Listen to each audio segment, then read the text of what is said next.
जाए। आज का टॉपिक है एबनॉर्मल मॉलिक्यूलर मास। आज तक आप सभी स्टूडेंट मॉलिक्यूलर मास का नाम सुने थे और आज हम एबनॉर्मल, ऐसे भी एब ए बी जब प्रीफिक्स लग जाता है तो ए बी प्रीफिक्स लगने के बाद आप समझ सकते हैं कि नॉर्मल जो कॉन्सेप्ट होता है उससे हटकर बात किया जा रहा है। तो ये एबनॉर्मल मॉलिक्यूलर मास क्या होता है, ध्यान से आप सभी स्टूडेंट समझेंगे। The molar mass which value lower और higher than the normal value is called abnormal molecular mass. यहां पर इस डिफिनेशन को समझने का कैपेसिटी आप में है नहीं। 5 मिनट में इसके डिफिनेशन और इसके कॉन्सेप्ट को आप समझ पाएंगे, ये भी समझ पाएंगे क्या जरूरत है एबनॉर्मल मॉलिक्यूलर मास के स्टडी का। क्या नॉर्मल मॉलिक्यूलर मास जो होता है उससे काम नहीं चलेगा? तो आप सभी स्टूडेंट अच्छे से ध्यान से इस एग्जाम्पल को समझने का प्रयास करेंगे। एक यहां पर सॉल्यूशन है और इस सॉल्यूशन को प्रिपेयर किया गया है। इसमें हम C12H22O11 डिजोल्व कर रहे हैं शुगर, और शुगर को हम वाटर में जैसे ही डिजोल्व करते हैं, आपको बता दें कि जैसे हम डिजोल्व करते हैं वैसे ही रह जाता है, इसके कोई भी कंपोजिशन में बदलाव नहीं आता है, ना ही डिसोसिएट होता है ना ही एसोसिएट। अगर 10 लाख मॉलिक्यूल डालते हैं, डिजोल्व करते हैं, तो 10 ही लाख कंपोनेंट इस पूरे सॉल्यूशन में काउंट होता है, दिखाई देता है अलग अलग जगहों पर। लेकिन जरा सोचिए कि अगर हम NaCl को, नमक को पानी में डिजोल्व करें, ध्यान देंगे हम क्या बताना चाहते हैं आपको। NaCl तो ये पानी में ज्यों का त्यों नहीं रहेगा चीनी के जैसा, ये तुरंत जाकर डिसोसिएट कर जाएगा और Na+ और Cl- में टूट जाएगा। तो आपको समझ में आना चाहिए कि ये ज्यों का त्यों रहने वाला मॉलिक्यूल है, ये ज्यों का त्यों नहीं, बल्कि ये डिसोसिएट हो जाएगा अपने कंपोनेंट आयन में। सोडियम क्लोराइड टूट जाता है सोडियम आयन और क्लोरीन आयन में। अब इससे भी डिफरेंट कॉन्सेप्ट लेकर आ रहा है एसेटिक अम्ल, एसेटिक एसिड। एसेटिक एसिड का फॉर्मूला क्या होता है? CH3COOH। तो अब हम इसमें CH3COOH डिजोल्व करने जा रहे हैं। तो CH3COOH का स्ट्रक्चर जो स्टूडेंट आज तक नहीं देखे हैं एसिटिक अम्ल का, देख लीजिए। इसी स्ट्रक्चर को हम यहाँ बनाने जा रहे हैं, यहाँ इस ढंग से। और इसके बनाने के पीछे हमारा मकसद ये है कि हम समझाना चाहते हैं कि जैसे ही हम एसिटिक एसिड को वाटर में डिसॉल्व करते हैं, ये एसिटिक एसिड का दो मॉलिक्यूल, बट पर ध्यान दिया जाए, दो मॉलिक्यूल जो है वो आपस में कॉम्बाइन कर लेता है, एसोसिएट कर जाता है, एसोसिएशन तैयार कर लेता है।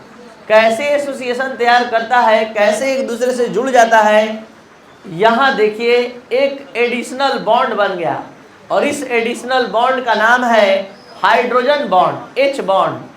ये हाइड्रोजन बॉन्ड हमेशा oxygen hydrogen, nitrogen hydrogen, fluorine hydrogen के बीच बनता है। तो यहाँ पर हम ऑक्सीजन हाइड्रोजन के बीच देख पा रहे हैं।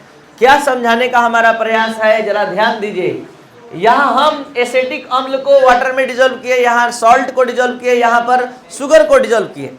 शुगर का मॉलिक्यूल ज्यों का त्यों रह गया, सॉल्ट का मॉलिक्यूल 2 आयन में डिसोसिएट हो गया, एसिटिक एसिड का दो मॉलिक्यूल आपस में यूनाइट हुआ।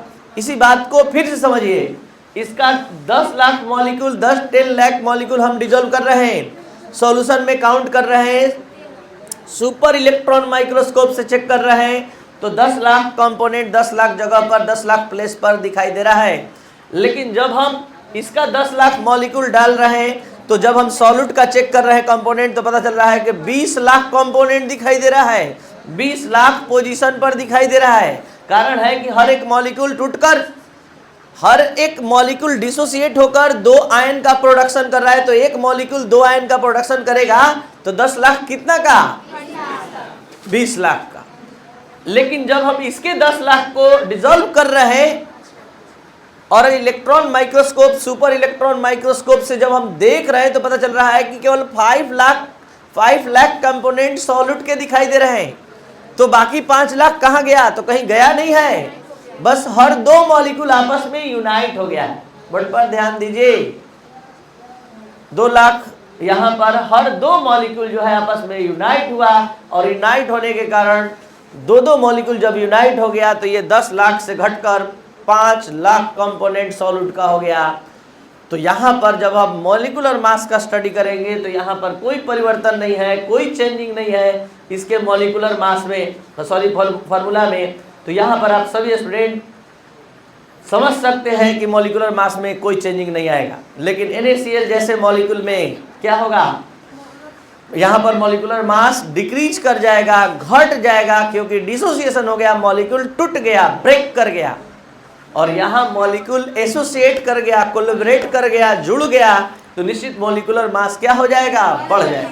तो हम समझाना चाहते हैं कि वैसे सॉल्यूट जो सॉल्यूशन में जाने के बाद, सॉल्वेंट में जाने के बाद ना ही एसोसिएट ना ही डिसोसिएट होते हैं, तो वैसे सॉल्यूट के लिए नॉर्मल मॉलिक्यूलर मास का स्टडी करते हैं जो आज तक करते आए हैं।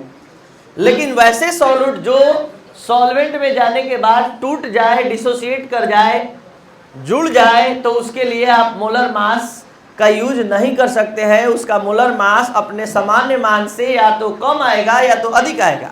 तो यही सारे कॉन्सेप्ट को मिलाकर आप समझने का प्रयास कीजिए कि मोलर मास का वो मान जो अपने सामान्य मान से या तो कम हो जाता है या तो अधिक हो जाता है कहलाता है abnormal molecular mass. The molar mass which value lower और higher than the normal value is called abnormal molecular mass. ध्यान दीजिए, तो यहाँ पर मोलर मास का वो मान जो अपने सामान्य मान से या तो कम होता है या तो अधिक होता है। तो आपको अब समझ में आना चाहिए कम किस केस में, तो मॉलिक्यूलर डिसोसिएशन में, अधिक किस केस में, तो मॉलिक्यूलर एसोसिएशन में। जब जब मॉलिक्यूलर एसोसिएशन होगा मॉलिक्यूल का मॉलिक्यूलर मास बढ़ जाएगा, जब जब मॉलिक्यूलर डिसोसिएशन होगा तो मॉलिक्यूलर मास, जब जब मॉलिक्यूलर एसोसिएशन होगा नंबर ऑफ कंपोनेंट घट जाएंगे, जब जब मॉलिक्यूलर डिसोसिएशन होगा नंबर ऑफ कंपोनेंट बढ़ जाएंगे। अब जो भी हमने एक्सप्लेनेशन दिया वो इस प्रकार से है जो हमने समझाया। सबसे पहले एबनॉर्मल मॉलिक्यूलर मास क्या है, इसका स्टडी क्यों किया जाता है, ये हमने समझाने का प्रयास किया। The molar mass which value lower और higher than the normal value is called abnormal molecular mass. Abnormal molecular mass is studied in 2 terms, first molecular association और second molecular dissociation. What is molecular association, जो बोल रहे हैं दिख रहा है। ये बात अलग है कि इस क्लास में 2-3 पोपट स्टूडेंट आ गए हैं जिसको अपने माँ बाप के विश्वास, उसके मेहनत का नहीं कोई मतलब आदर है, मोह माया नहीं है कि वो कितना मेहनत कर रहे हैं। वहाँ कर भी अपने मस्ती में झूम रहा है 2 स्टूडेंट, कभी बात कर रहा है, कभी बेंच के नीचे चल जा रहा है, कभी मोबाइल से बात कर रहा है। तो यहाँ ध्यान दिया जाए। तो यहाँ पर हम बात कर रहे थे कि एबनॉर्मल मॉलिक्यूलर मास का स्टडी 2 टर्म में करते हैं, एक मॉलिक्यूलर एसोसिएशन और एक मॉलिक्यूलर डिसोसिएशन। मॉलिक्यूलर एसोसिएशन क्या होता है, such type of process in which 2 or more molecule unite to form a big chemical space is called molecular association. In molecular association when 2 molecule unite to form a big chemical space is called dimer. आपको समझ में आना चाहिए, यहाँ 2 molecule unite हुआ है तो इसको क्या कहते हैं, डाइमर। और 3 molecule आपस में unite होता है ट्राइमर, 4 molecule unite होता है टेट्रामर, और 4 से अधिक पॉलीमर। तो आप सभी स्टूडेंट इतना समझने का कैपेसिटी रखते हैं कि जब 2 मॉलिक्यूल आपस में यूनाइट होगा और वहां A2 टाइप का केमिकल स्पेसिस बनाएगा तो हम लोग इसको क्या कहेंगे, डाइमर। और 3 मॉलिक्यूल यूनाइट होगा और A3 टाइप का केमिकल स्पेसिस बनाएगा तो इसको क्या कहेंगे, ट्राइमर। अगर 4 केमिकल स्पेसिस आपस में यूनाइट होंगे तो इस केमिकल स्पेसिस को, बने हुए केमिकल स्पेसिस को क्या कहेंगे, टेट्रामर। और 4 से अधिक N मॉलिक्यूल अगर यूनाइट हो गए, N टाइप का केमिकल स्पेसिस का जन्म होगा तो इसको कहते हैं पॉलीमर। तो ये था molecular association. When molecular association occurs molecular mass increases and number of component decreases. तो ये था मॉलिक्यूलर एसोसिएशन। अब हम बात करने जा रहे हैं मॉलिक्यूलर डिसोसिएशन का। जो भी हम यहाँ पर बात करेंगे जरा ध्यान से आप सभी स्टूडेंट समझने का प्रयास करेंगे।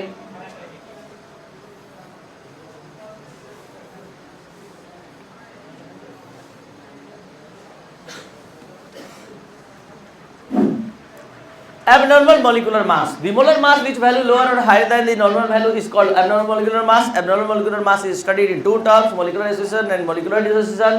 Molecular association क्या होता है, हमने 2 बार 3 बार यहाँ समझाया कि when 2 or more molecule unite to form a big chemical species, is called molecular association. If 2, 3, 4 chemical species unite respectively, then they form dimer, trimer, tetramer respectively. In case of molecular association, the number of component of solid decreased, ठीक है, and molecular mass of solid increases. Therefore colligative property of dilute solution, जब molecular mass increase करता है colligative property decrease करता है. क्यों? चारों colligative property में जाकर उसका फार्मूला चेक कीजिए, उस फार्मूले में मोलिकुलर मास नीचे है, Ma नीचे है. तो मोलिकुलर मास जब बढ़ता है चारों कोलिगेटिव प्रॉपर्टी का वैल्यू क्या होता है? कम होता है. और मोलिकुलर मास में मोलिकुलर एसोसिएशन में मोलिकुलर मास इंक्रीज करता है. यही कारण है कि चारों कोलिगेटिव प्रॉपर्टी क्या होता है? डिक्रीज. जो हमने आपको समझाया वो ये है. 2 मॉलिक्यूल यूनाइट होगा, A2 टाइप का स्पीशीज बनेगा, उसको डाइमर कहेंगे. 3 ट्राइमर बनाएगा. 4 यूनाइट होगा टेट्रामर कहलाएगा. और N मॉलिक्यूल यूनाइट होगा पॉलीमर. तो बता दी जल्दी से. Acetic acid forms dimer, trimer, tetramer, polymer. तो ये एसिटिक एसिड का जो एग्जांपल है वो एक डाइमर है. इतना समझ हो गया. Molecular dissociation. When any solute is dissolved into solvent, जब किसी सॉल्यूट को किसी सॉल्वेंट में डिसॉल्व करते हैं, जैसे NaCl को हमने डिसॉल्व कर दिया, ये अपने कंपोनेंट आयन में टूट गया, तो इस प्रोसेस को मॉलिकुलर डिसोसिएशन कहते हैं. आप अच्छे से समझने का कैपेसिटी रखते हैं कि मॉलिकुलर डिसोसिएशन जब होगा मोलिकुलर मास डिक्रीज कर जाएगा और नंबर ऑफ कंपोनेंट इंक्रीज कर जाएगा. तो in the case of molecular dissociation the number of component of solute increases and molecular mass of solute decreases. जब मॉलिकुलर मास डिक्रीज कर गया तो अब बता दीजिए कोलिगेटिव प्रॉपर्टी क्या हो जाएगा? इंक्रीज कर जाएगा. और यहां पर अगर BaCl2 जैसा मॉलिक्यूल हो और उसको आप डिसॉल्व करेंगे, जरा ध्यान दीजिए, BaCl2 after dissociation Ba++ 2Cl- को आपको गिनवाने के लिए हम अलग अलग लिख दिए. अगर इसका हमारे पास 10 लाख मॉलिक्यूल है